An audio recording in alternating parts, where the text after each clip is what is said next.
So I think I've got it here, and I don't know if how much of this will be video or not, but the only book I might have that will end up being as marked up. I mean, Jane, I'm only in chapter 5, and you could see all the is Tiffany Yates Martin's The Intuitive Editor.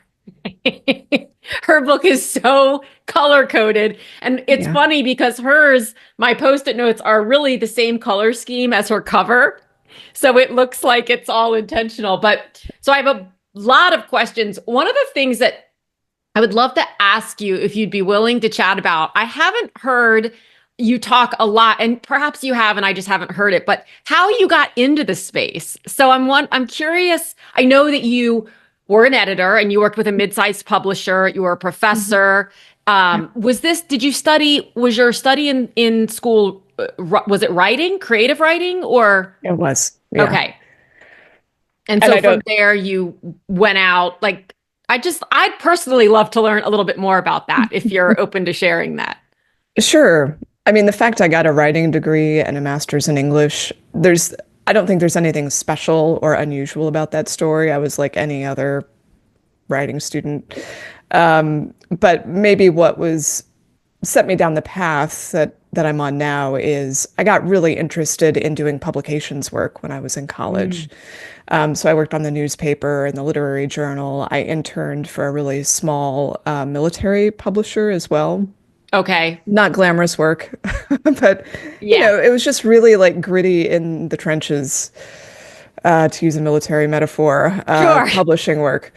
So I ended up getting an internship while I was still in college at a book publishing company, Hmm. which is where I spent most of my traditional publishing years.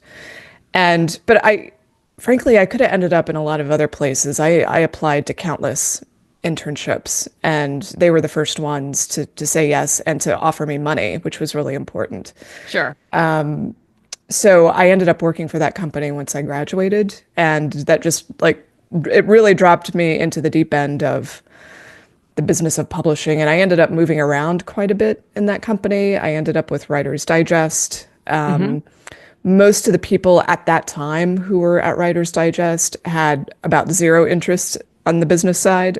But I enjoyed it. And so that kind of became part of my specialty along with digital media, self-publishing. And, whenever I would speak at conferences, it's where I felt most sure-footed. I didn't really want to talk about the craft.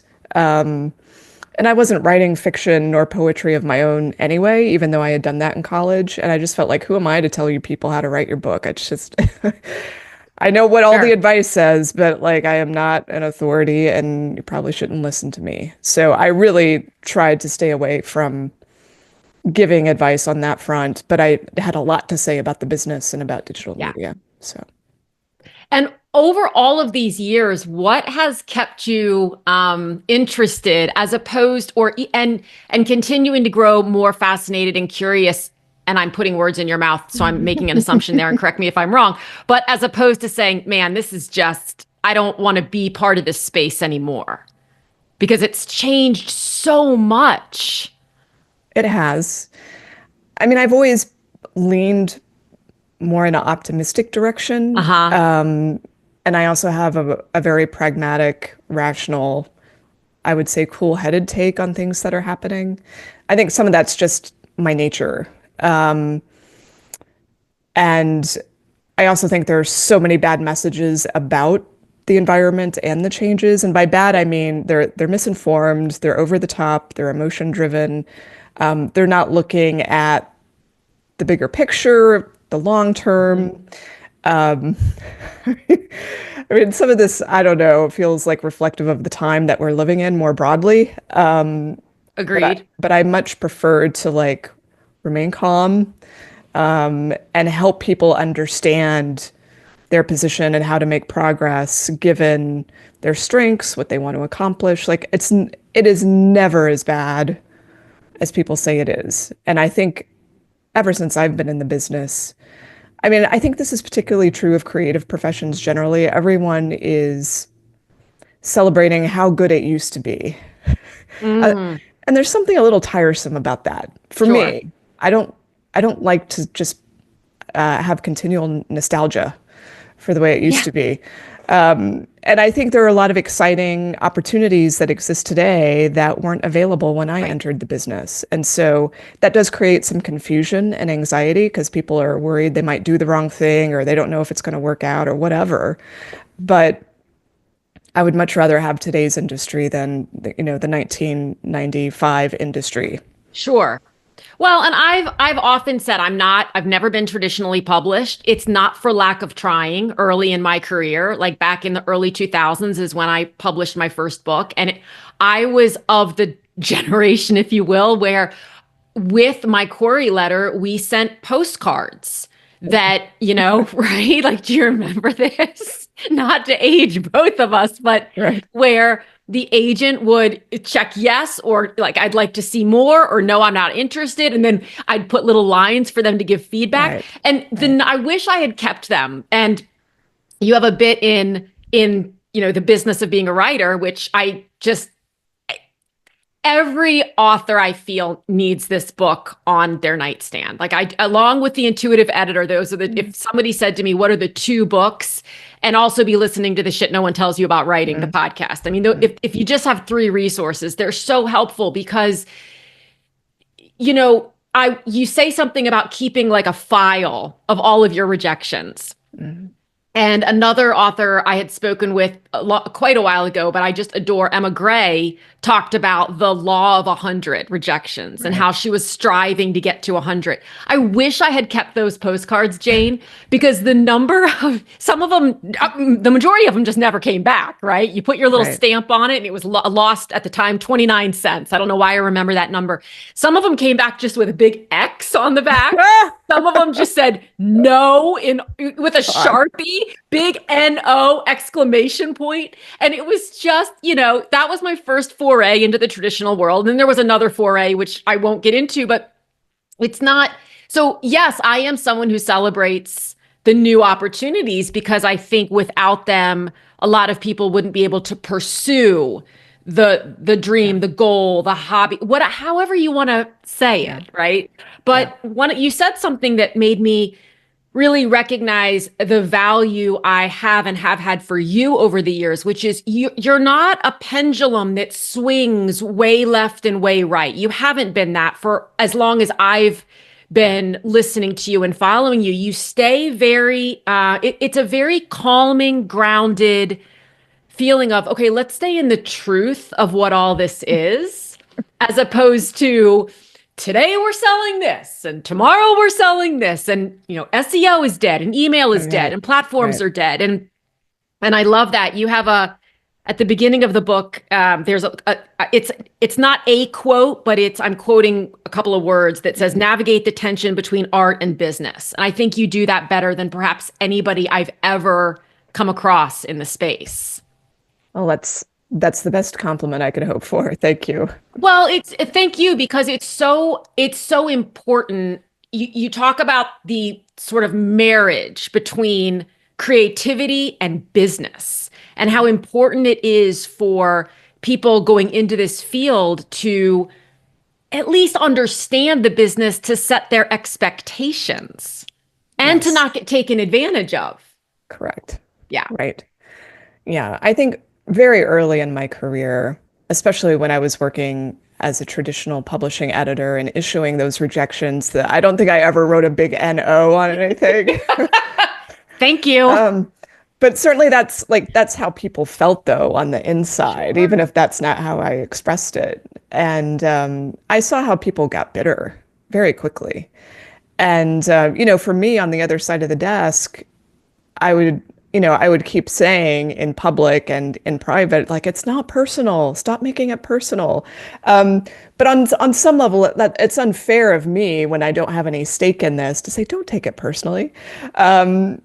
I understand now, like having spent so many years at this, writers are going to take it personally, but you have to move past it. You have to move past it and realize it is not a statement on the quality of your art, if you're going to succeed in the future, if on either the art or the business side, it doesn't mean anything. And I try to convey that in the book.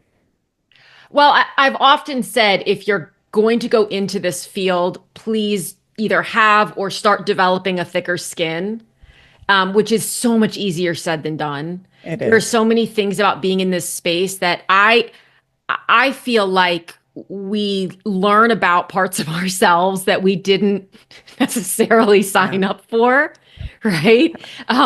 Do you think that's different in this space than in other spaces? I think it's true of probably most creative Yeah, professions.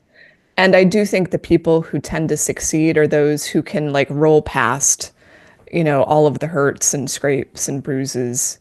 I think it really beats people up and they just drop off because they can't, because there's no guarantee, right? Like maybe if someone could tell you, oh, well, if you just keep falling down and accepting the scrapes and cuts and offenses, in 10 years, you'll achieve what you want or what you're dreaming of. But there aren't any guarantees. And so right. people just self-select out.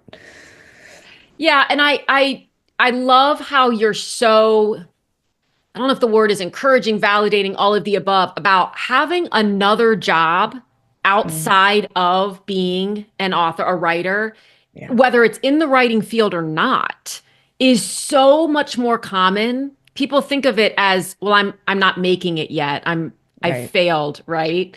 But it's more common than not. It's more common and it's certainly not a failure.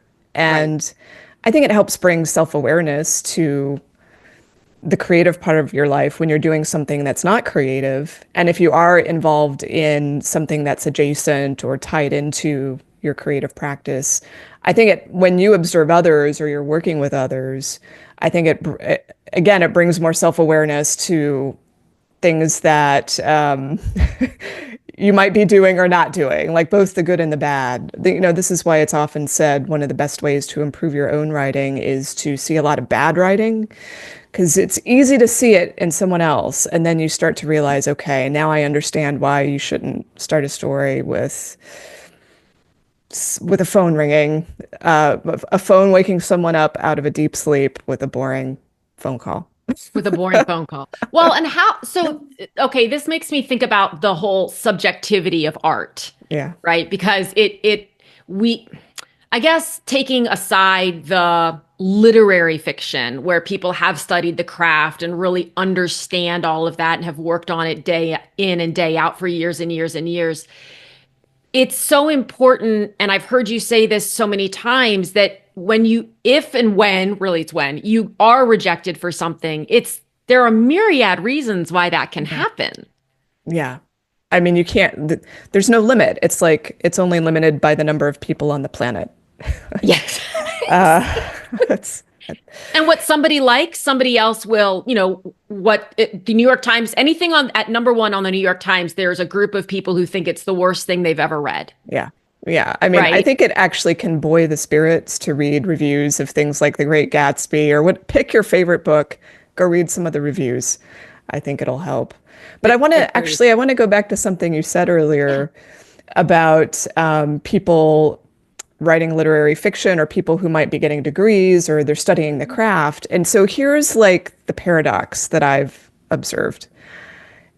In too many creative writing programs, I'm not going to say all because that's unfair, but too many, you're reading and critiquing and expected to pick up things by osmosis.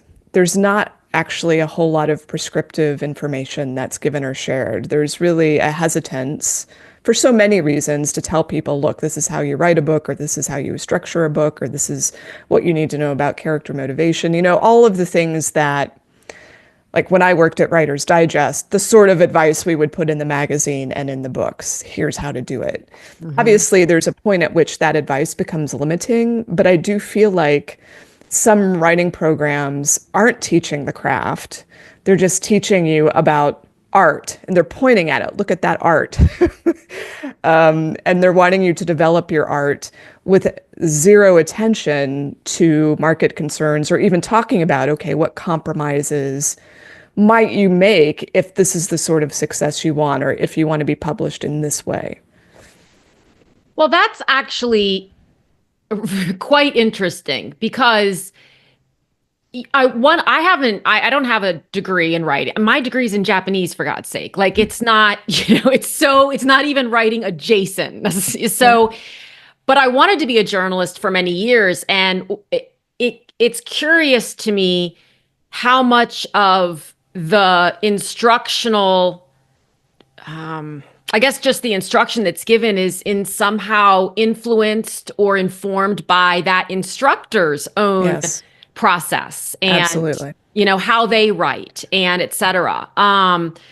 It's interesting, the more I talk with traditionally published authors, I'm intrigued by how much they do pay attention to what's happening in the market, right? So like what's the trend? And then of course, once you know it's a trend, it's sometimes on its way out. Right. And your ability to write a book now that probably won't come out for 2 to 3 years, where's the trend going to be then?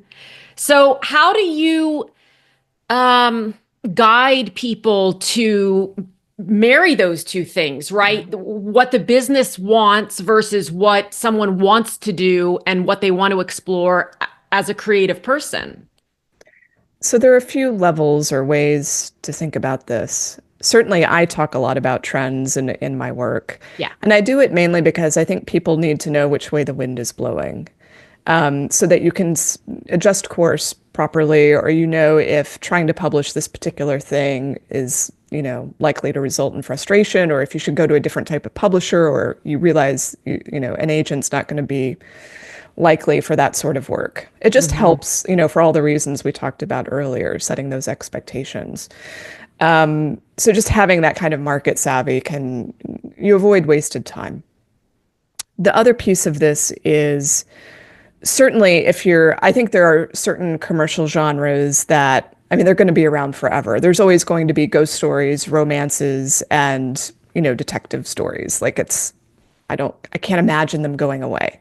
Pretty evergreen. Yeah. Exactly. So if you are a writer looking to make money, there are ways to play in with those formulas, with those genres in ways that I think are very sophisticated. And I think when you see some of the more literary authors who break out, the people who have the MFA backgrounds, they're often using genre tropes or genre formulas combined with, kind of this MFA sophistication.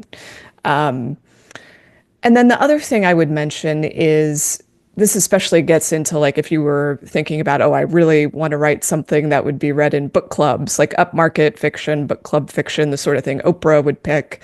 Hmm. This to me is just being involved in the world, like paying attention on some level to news, culture, what people care about, what people are anxious about. I mean, if you're an engaged person in the world, your writing is probably going to reflect that. Sure.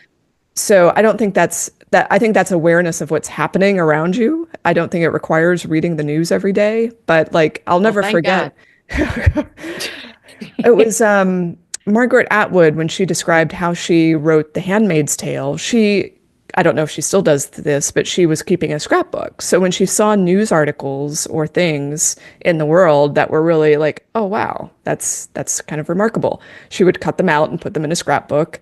And over time, she was obviously like connecting things and melding some different ideas together from things that she was actually observing in the world, and that brought Yeah. us A Handmaid's Tale. So that's what I mean by that is, I don't like, and I may say this in the book, I don't like the idea of the writer saying, oh, I have to go off into my isolated garret up on the mountain, closed off from the world to produce my Right. art. I think that's a very old-fashioned idea of how this gets done. But people still like think about that. Oh, I don't want to, I'm an introvert and I can't engage with anyone while I'm producing my art. Absolutely. Or there's this thought, and you do say something in the book about this. I'm 99% sure there's this thought that if I get away and I have complete solitude and I have 8 hours a day, I'm going to get this done. But Yeah. the reality is that most of the people who do get it done do it in 5 minute increments in Yeah, between picking up kids and they're at soccer practice, they're that's right. making dinner. So it's almost this sort of weird, counterintuitive, paradoxical thing where it's almost like the less time you have, Yes. I, I don't know. That's certainly experiential. Like it depends on everybody is Yeah. experience, but I mean, in my experience, it's the people who have absolute freedom who tend to get paralyzed. yes.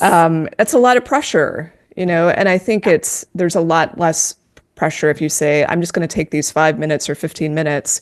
And even if you have, kids screaming around you, or you're, in a parking lot waiting for someone to, come out from their appointment or whatever, having that bit of friction or pressure, hmm I think is actually very useful for the creative process. Well, I think, I mean, I get a lot of my material from stuff that's just happening around me. Yes. I mean, in all the years that I wrote, unfortunately for them at this point, they say so much about my kids. I mean, I couldn't have made up some of the things that they were Right. doing in Target and aisle 7. Can I read a line from the book that I want to ask you about? Sure. So you say, it's unlikely that every piece of writing you do or every opportunity you pursue will advance artistic, monetary, and readership goals. Commonly, you can get two of the three.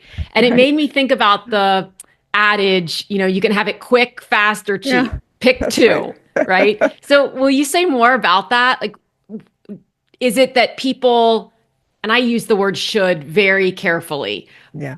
but really contemplate their goals with a Yeah. up yeah. Yeah, a lot of this is about self-awareness, about why you're doing a particular project or piece of writing. Mm. But it's also in response to the question I often get about how do I balance the art and business? And it's like, first of all, I question the idea of balance no At matter the all. subject we're talking Right. about.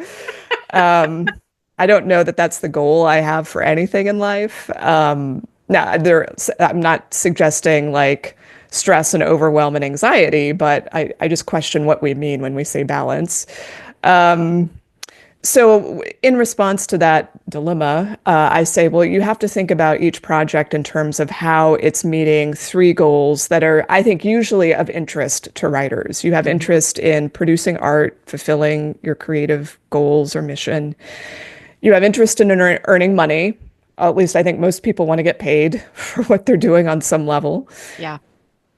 But there's also I think this is the factor that's often left out. There are certain things that you do that they might not earn you much money. They may have less to do with your artistic goals as well, but they're really good for your visibility or your platform building. So I always encourage people to think about that. I'm trying to protect people from the knee-jerk reaction of, oh, they wouldn't offer me any money, so I'm not doing it. The whole writing for free, writing for exposure problem that people have. I mean, there hmm is something of a problem, but I think it's overstated. And I'm Right. trying to help people understand that, yes, there actually is some money in exposure if it's the right opportunity. That's the big And there's question. value, even if the value isn't monetary, because it Right. might become monetary to your point down the line, or, Exactly. sometimes it's just about, and I'm going to get to platform because I usually have a word, if not five, a year that I think if I never hear this word again, I'll be so happy. And platform might be it might be Yes. the 2025 word, what that I Yeah. feel that way after the end of this. Oh God.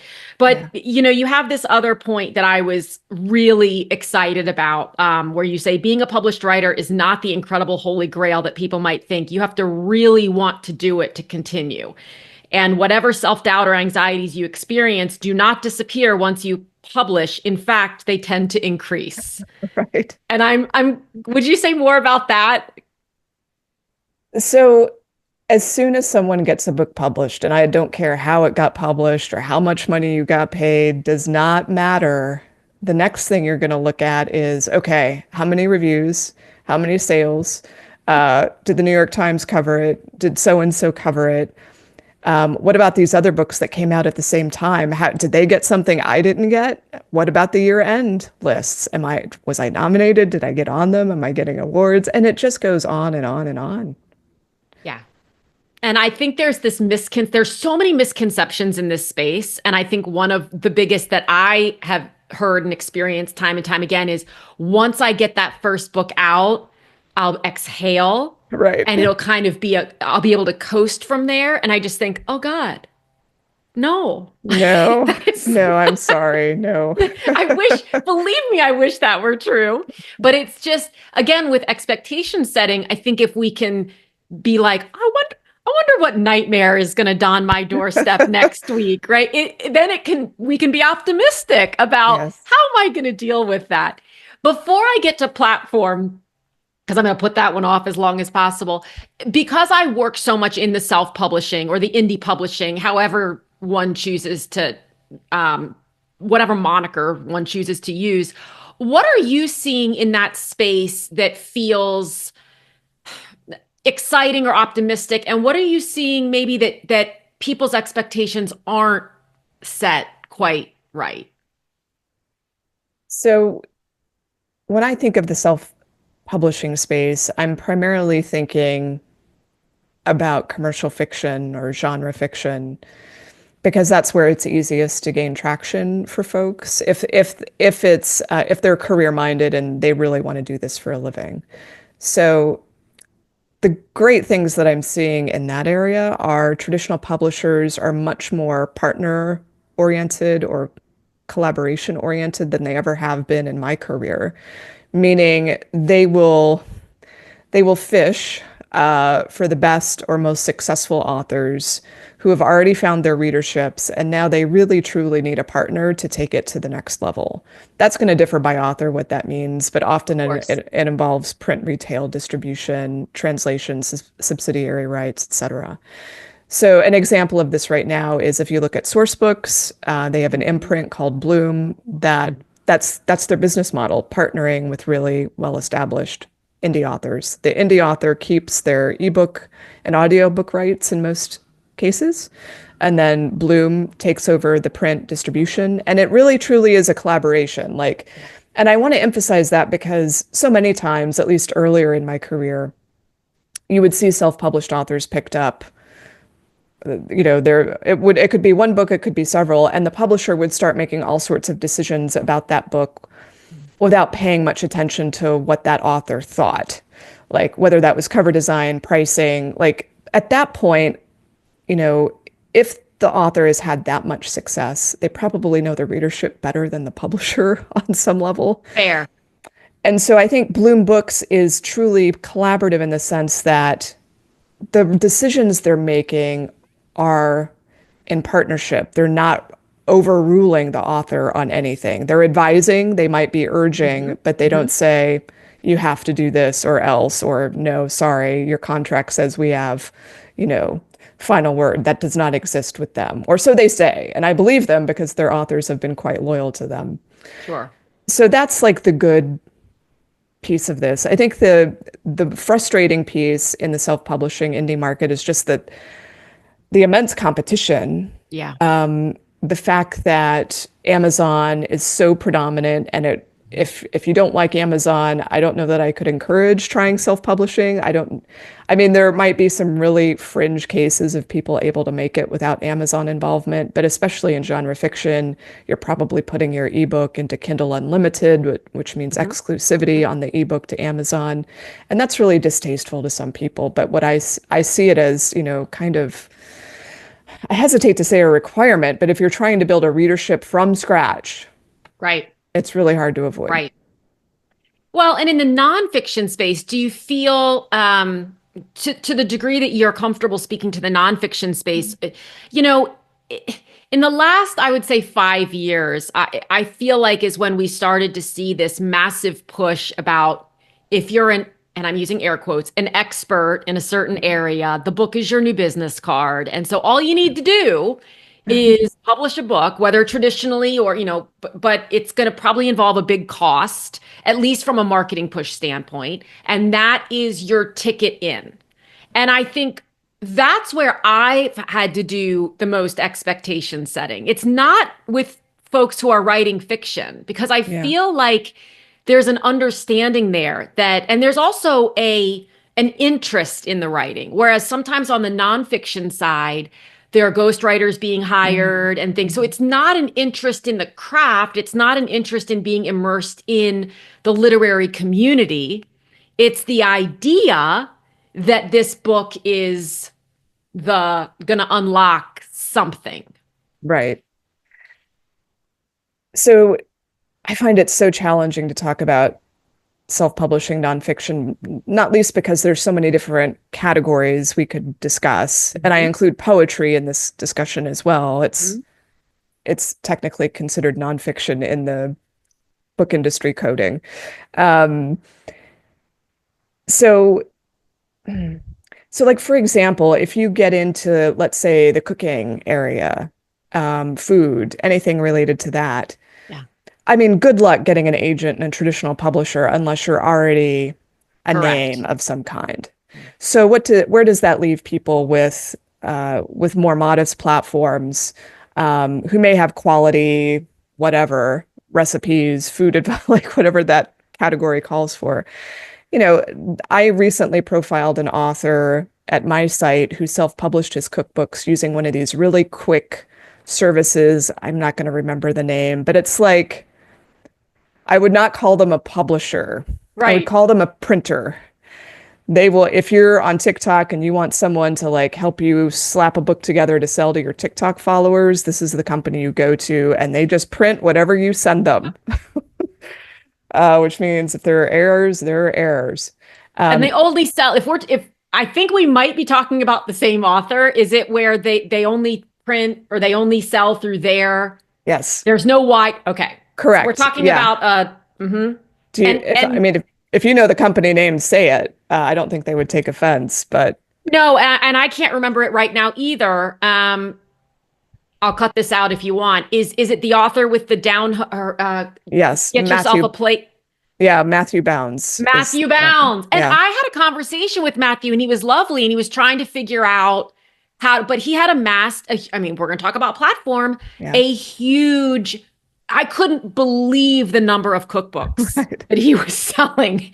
And Yeah. so Yeah. he needed wider He distribution. And did. so he got that deal. But He continue did. on with your point, please.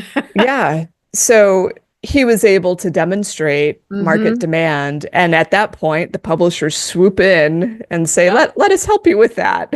Um, Understandably. right, right. So there are other people who they don't have that following, or it's a smaller following.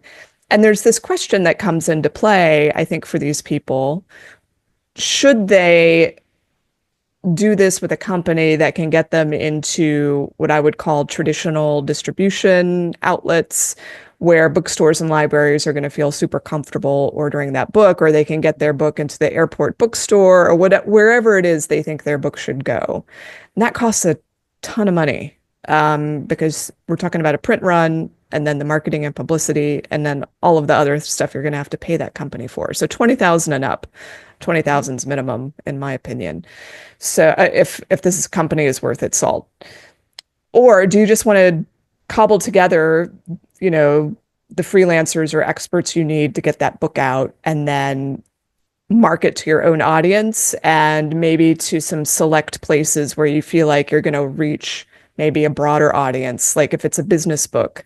This is going back many years, but there was a book called Traction, Mm-hmm. and they had a point to make about how to get traction in the market with a product. Surprise. Right. Um, so they used their own book marketing as a case study for how to gain traction. And they didn't use a company, they just did it on their own. And they had phenomenal success doing it. But they really understood who that book was for. They knew the podcasts to go to, the Yep. blogs, the thought leaders. Yep. They already had relationships with those people anyway. So like they were already a known quantity in that little community they were part of, and then they were able to kind of ascend the market that way. Um, I think for people who don't have the relationships, who, you know, are made, or you say the word community and you get a blank stare. um, I don't know that I would be spending tens and tens of thousands of dollars when you don't have some sort of foundation to work with.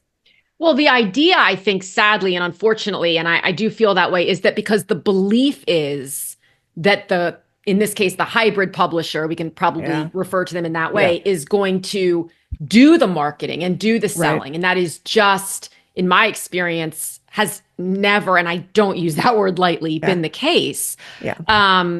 You know, I'm curious the wide distribution, what of what value are you seeing that having outside the traditional world for people, given that 60 to 80% of consumers, I mean, love them or hate them, do buy their books online. And of those, 50% are going to Amazon. So what should that allure still be there? Is it a vanity thing in your mind to say, oh, I'm in bookstores? And then, of course, having to deal with returns. And these are things people Right. don't know going into it. Right. So my personal view Hmm. is that it is vanity, and I don't understand why this is sought after, given the statistics you just quoted, which are accurate, that the large majority of books are purchased online. So why is it so important to some of these authors to be in bookstores or to have some sort of cachet in that realm, especially when industry insiders that operate these bookstores or whatever, they can see you have hybrid published and you're paying all the bills, right? So that's my personal view. Yeah. And I want to distinguish that from what I hear from people who are happy that they have spent this money. So I do talk to authors who are very happy with their hybrid publishing situation, who have paid to get this distribution. They've pulled out all the stops, and when they look at the results, they're like, I'm glad I did that. I don't dispute, that they're glad. I don't think they're lying to me, but if I were going to have like a debate with them on stage, I think one of the questions I would have is how many sales would you have lost had you not had that distribution? Because I don't know if it would have been enough to make a difference. Yes. There is one person that I really respect and trust in this space. His name's Josh Bernoff. He was involved in a report recently, business ROI for Hmm. authors, where he kind of analyzed what's the profit from Hmm. publishing a business book, traditional, hybrid, self-publish. What money are people putting in? What money are they getting out? And it kind of, to me, it looked like a wash. And I think he would say that as well. But here's the interesting thing, the people who are putting a lot of money into like a hybrid scenario and paying for that distribution, they they tended to be more motivated. They were making better choices in regards to the writing and the editing and like the packaging of that book. And so they were putting more investment at every step along the way, which then, of course, no surprise, gives that book better performance once it reaches the market. Absolutely. Is that the same study that Naren Ariel from Amplify Publishing Group? Yes, same Okay. one. So Yeah. Naren was on a couple of weeks ago. We chatted on an episode a couple of weeks ago. And I think it was like $1 to $1.24 was the return. The return was about, $1.24 for every dollar spent. Yeah. And so agreed that it's a bit of a wash, right? Unless your volume is really high. Yeah.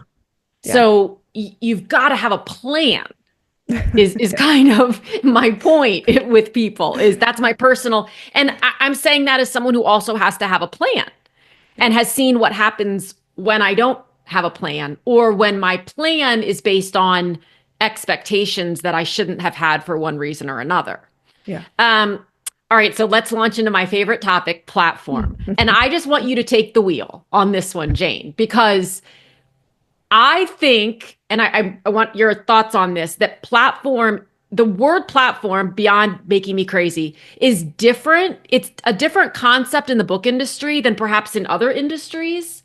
Like when we're Probably. talking about, you know, traffic and how much are you increasing? How much does your ad increase? Like that's not Mhm. what we're talking about Yeah. platform. So take it away.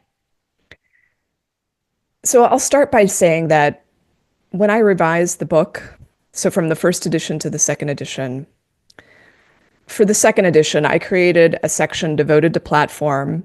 I hated that I did it on some level, but I felt like it was necessary, and I put it really up front. It's part two, Yep. and part one's really short. So the reason I did it that way is because there is so much bad information and anxiety surrounding platform that I felt like I needed to like cut off at the pass all of the people who are reading the book and thinking, but what about platform? But what about platform? And carrying these really bad ideas about what it is through the book. I just wanted to like nip it in the bud.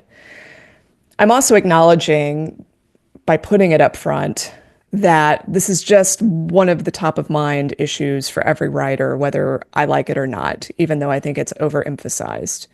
So I think it gets overemphasized because agents and publishers talk about it a lot. People are getting rejected for lack of platform all the time. And you have the mainstream media doing these clickbaity articles about how only influencers and TikTok stars now get book deals, which is false.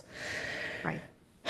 So hear my exasperation. Tell me you're frustrated without telling me you're frustrated. Right. So what I want to say to folks, whether, regardless of what you want out of your writing and publishing career, rather than thinking about platform as this burdensome thing you have to do to satisfy the demands of authors and publishers because they said you need it, I want you to think about platform as something that gives your career independence, longevity, that makes marketing and promotion a much more natural effort rather than, oh my God, what am I going to do to market and promote my book? So I look at it as this very organic thing that's developed over a career that starts with your lived platform. And that is like the places you went to school, the place that you live, the relationships that you have, the careers, or the different jobs that you've held, the different organizations, associations, nonprofits, whatever you're involved in. That's often where these things start. And then once you get involved in the writing and publishing community, if you're doing it in a way that is productive, you're not writing in the garret, but you're out at events or conferences, at readings, at talks. You are on social media communicating with other authors, with peers. You are becoming a literary citizen, in effect. And I talk in the book about literary citizenship, which is not marketing and promoting yourself, but focusing outward on the people who are going to be supporting your book when it comes out, because you've made this investment. You're making the investment in each other. So yes, there is like an online media component to this. There's the social media piece, websites, newsletters. But I think people often forget the other side of it too, the relationships, which is where it all begins. Right. And I think, when you look at the influencers, I think that's part of the reason why someone can go from relative obscurity to 1.5 million followers on a social media platform overnight is because they already had the platform. Yeah. It's not it's sort of like what comes first, the chicken or the egg. And you also I see plenty of authors and creatives on social media who have a low follower number, but they're doing fine, whatever fine is for them, right? They're living the life that they would like to live. And on the flip side, you see people who do have hundreds of thousands or more followers who are maybe not talking about it, but not really sure how they're going to pay the water bill that month because, right? It's like, how many people are listening? How many people are engaged? How many people care? And I think, will you talk real quick about Patreon? Because it's a question I get. It's kind of like the newest thing, right? So for people where the pendulum swings constantly, it's like you need to have which I am a firm believer in having an email list, but you need to have an email list, and then you need to have a podcast, you need blah, blah, blah. And then Patreon comes on the scene. And I'm asked often, well, should I have that? Because it's a way to monetize. And my first question is, do you already even have an email list? Right. Because, or a large audience in some way, shape, or form, like who's gonna come onto your Patreon? Is it Patreon that I'm even thinking? Substack. Sorry, Substack. That's what I'm thinking. Okay. But like sometimes people use one to fund the other, but or to feed the other rather. Yeah. But Substack became like the new, now I can get paid to have a newsletter. Right. And I don't think people realize that it's really hard to get people to give you $5. It is exceptionally challenging. Yes. I have a chart actually that I show during some of my talks that lists all of the ways that you can potentially earn money as a writer Hmm. outside of book sales. And I start at the top with donations and affiliate marketing. And then at the very bottom, like I have it coded by color from like yellow, green, red, or no, green, yellow, red. And at the Maroon. bottom, Right. red subscriptions, which Yeah. is Substack. So usually when I have conversations with writers about this, I encourage them to start with the easier places to maybe get the $5. I think for some that's crowdfunding perhaps, like if you have a very particular project Sure. that you would like people to support. I think you can do a reasonable crowdfunding campaign even if you have little to no platform because most of the people who support those projects are people you already know. It's like your mom, Absolutely. even your ex. Like you have to seed it with some of these people who are willing to toss Sure. you some money and then you kind of get the ball rolling from there. There are many writers who are able, even if they have a Substack that they don't charge for, they have some sort of donation button or, here, Venmo me $5 if you enjoyed this post or PayPal me or whatever. Uh, Right. and you have the donation and the tipping now built into various parts of online media, so it's pretty easy to do. And it costs you nothing. There's no one's expecting anything. Like there's no transaction going on. It's like, Right. okay, I want to support you. Sure, here's some money this one time. But once you get into the subscription models, especially Substack, where there's a lot of competition now, I think some people are operating this in a very transactional spirit, meaning if you give me $60 a year, I'm going to give you something that equates in your mind to $60 of value, like a magazine or newspaper subscription. But most Substacks are not even worth $1 a year. And that's not a criticism of the writers. It's just like no one has told them, look, you can't write about what you did today I was gonna say what you had for lunch. Right. and expect that to translate into a subscription model. Right. The other thing that really kind of annoys me about this race to Substack and to charge for Substack is that the value of the email newsletter has always been and always will be the free newsletter that gives you a direct communication line to the people most interested in your work. So as soon as you start charging for that, you are really throwing a wrench in that and not getting that really key value. So if you are going to have something that's paid, a Hmm. Substack or whatever, please don't give up on having something free for your readers so you can Absolutely. let them know when you have a new book coming out without them having to pay to learn that you have a new book coming out. Well, and something I find interesting from a business model standpoint is having a something, insert something for your that's free for your readers that's actually paid for by someone else. So Yes. having a free podcast where you have sponsors, Right. having a Substack where you have sponsors. So Yeah. someone else is footing the bill Yes. in exchange for promoting their product to an audience that will readily enjoy their product. Or maybe they're not sponsoring it, maybe you're an affiliate of theirs. Right. And Right. right. And so being able to sort of play in both, swim in Yes. both swimming pools, if you will, right? Hmm. Without you also put yourself into a position with a paid product, I think, where it puts a lot of pressure on you as the creator to make people feel like what you're creating is worth Right. their I agree. $5 or their $3 or, Yeah. whatever it may be. Did you happen to see the Wall Street Journal article? This is maybe a month ago about Substack sponsorships. I didn't. So this was a real eye opener, and I'm someone who does have sponsors for my free newsletter. So I do Mhm. exactly what you just suggested. It's a stellar way to earn some money. And I'll add Is that here just electric speed? that's Electric Speed, Yeah, yeah. which I love. So I think some people feel like they can't get a sponsor for their newsletter if they're not a known name or if they only have several thousand subscribers or, there's a lot of underselling or I don't know, modesty or whatever. They that think you have to be some big brand to have an advertiser. No, it's not the case.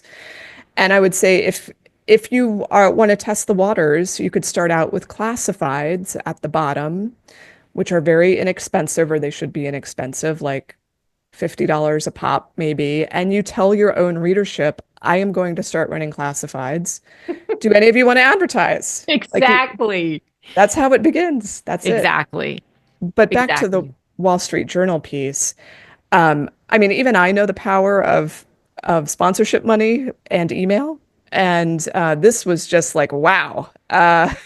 It was an article about how successful Substack people are getting like 10,000, 15,000, and up for sponsorship placements. And I was just like, I am not charging enough for my own when I saw some of Wow. these figures. And it also made me wonder, as an aside, Substack must be big mad that they're not getting a cut of any of that, as far as I know, because they only make money on subscriptions. Right. Right. I mean, that payment isn't going because you control what's in your, Hmm. right? So it's just a Right. third party, Yeah. whatever you choose. That's fascinating. Yeah. And yet, to marry that, by the way, with the idea that you're going after, and I say that I'm using that term loosely, but a customer to give you $5 versus these sponsors, some of whom are more than happy Yeah. to offer four figures and up, because frankly, it's less expensive for them than putting an ad in a print Hmm. magazine that is going to go into the recycle bin. It is not evergreen, Yeah. but the cost of those is still the same, Yeah. So, okay, I truly could talk to you will you come back? Can we do like a part two? Sure. I appreciate you so much. Thank you. My pleasure. Thanks for having me.